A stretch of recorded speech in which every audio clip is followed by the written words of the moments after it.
Bicara kepada perempuan di sebelahmu bahwa dia sedang akan bunuh diri, tapi jangan takut bahwa Tuhan mau menolong dia.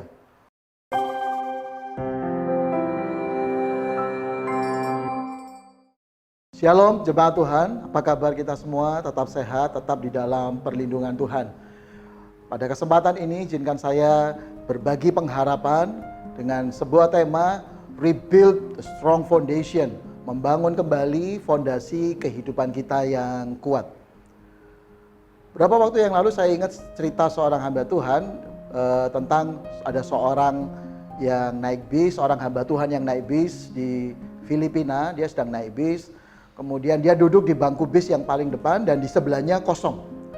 Beberapa saat kemudian naiklah seorang wanita yang sangat dilihat masih muda, sangat cantik. Dan wanita itu duduk di sebelah si hamba Tuhan ini. Di perjalanan itu situasinya biasa-biasa saja, nampaknya tenang-tenang. Dan kemudian terjadi pembicaraan ringan antara si hamba Tuhan dengan si wanita tersebut. Dan terkadang mereka bisa bergurau satu dengan yang lain sehingga suasananya nampaknya suasana yang menyenangkan. Tapi tiba-tiba si hamba Tuhan ini merasa bahwa Tuhan berbicara sesuatu di dalam hatinya dan memberi dia sebuah pesan yang sangat penting dan sangat mengejutkan, karena Tuhan berbicara lewat Roh Kudusnya di dalam hatinya dengan sebuah pesan begini. Bicara kepada perempuan di sebelahmu bahwa dia sedang akan bunuh diri, tapi jangan takut bahwa Tuhan mau menolong dia. Si hamba Tuhan ini terkejut karena dia harus mencoba menyapa si perempuan ini, sementara dia melihat kondisi perempuan ini baik-baik saja, oke-oke saja, bahkan ketawa-ketawa. Tapi suara hatinya terus mendesak dia untuk berkata, sampaikan sesuatu kepada perempuan tersebut bahwa dia sedang ingin bunuh diri, tapi sebenarnya Tuhan tahu dan Tuhan mau menolong hidupnya.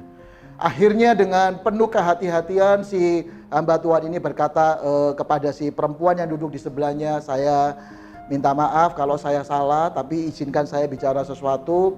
Sepertinya Tuhan sedang menaruh sebuah pesan di hati saya dan izinkan saya menyampaikannya pada Anda. Tapi kalau saya salah, saya mohon dimaafkan. Si wanita ini agak sedikit terkejut, tapi kemudian menunjukkan rasa ketertarikan apa yang mau disampaikan.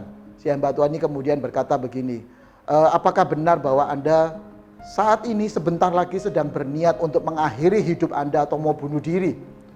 Si wanita ini terkejut dan berkata dengan mata yang sedikit terbelalak, bagaimana Anda tahu? Si hamba Tuhan ini mungkin merasa terkejut dan mungkin takut salah, dia bilang, saya minta maaf kalau saya salah. Tapi kemudian tiba-tiba si wanita ini mengucurkan air mata dan berkata, bagaimana Anda tahu? Dan itu betul sekali. Kemudian dia buka resleting tas yang dia sedang bawa dan ternyata di dalam tas yang dia sedang bawa itu, ternyata di dalamnya ada berisi beberapa obat serangga cair. Dan rupanya si wanita ini memang naik bis itu adalah perjalanan terakhir. Dia beli obat serangga cair dan ketika dia pulang dia ingin minum obat itu dan mengakhiri hidupnya. Kemudian si hamba Tuhan ini berkata, apa yang sedang terjadi sehingga kamu mau memutuskan untuk mengakhiri hidupnya? Si perempuan ini kemudian berkata bahwa saya mau menikah. Kami sudah sebarkan undangan pernikahan, tapi seminggu menjelang pernikahan tersebut berlangsung, akhirnya saya baru tahu, ternyata calon suami saya itu ternyata sudah punya istri. Jadi betapa malunya saya, undangan sudah disebar, acara sudah disiapkan, semuanya sudah disiapkan. Saya tidak bisa menanggung malu, saya harus akhiri hidup saya karena saya tidak bisa mengatasi beban rasa malu yang ada itu. Kemudian si hamba Tuhan ini berkata begini, tahu kan Anda apa yang Anda sedang lakukan? Anda rupanya telah meletakkan pria tersebut menjadi dasar hidup Anda. Sehingga ketika dasar itu digoyang, ketika dasar itu tidak ada, itu seperti seluruh bangunan hidup Anda akhirnya ikut semuanya roboh. Mazmur pasal 11 ayat yang ketiga berkata demikian, apabila dasar-dasar atau fondasi dihancurkan, apakah yang dapat dibuat oleh orang benar itu? Penting bagi kita hari ini untuk mengecek kembali apa yang menjadi dasar hidup kita.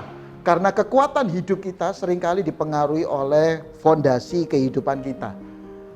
Pertanyaannya adalah apa yang menjadi dasar hidup kita dan harusnya apa yang menjadi dasar terbaik dalam hidup kita. 1 Korintus pasal 3 ayat 11 memberi kita sebuah pemahaman yang benar apa yang seharusnya menjadi dasar hidup kita. 1 Korintus 3 ayat 11 di sana dikatakan bahwa karena tidak ada seorang pun yang dapat meletakkan dasar lain daripada dasar yang telah diletakkan, yaitu Yesus Kristus. Apa artinya Yesus menjadi dasar dalam hidup kita? Roma pasal 11 ayat 36 di sana dikatakan bahwa sebab segala sesuatu adalah dari Dia dan oleh Dia dan kepada Dia. Bagi Dialah kemuliaan sampai selama-lamanya. Allah atau Yesus menjadi dasar artinya Dialah sumber, Dialah penggerak seluruh hidup kita, dan Dialah seluruh tujuan apapun yang kita lakukan. Hari ini apa yang kita sedang lakukan?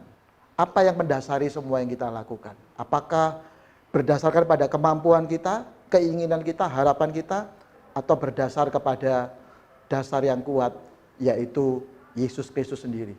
Kalau hari ini kita tidak memiliki dasar yang kokoh, mari kita merebuild, mengganti kembali dasar kehidupan kita. Miliki fondasi dasar yang kuat, dan dasar itu diberikan oleh Yesus Kristus di dalam diri kita. Terimalah Dia menjadi dasar hidup kita, dan kita akan memiliki bangunan kehidupan yang kuat. Tuhan Yesus memberkati kita semua. Amin.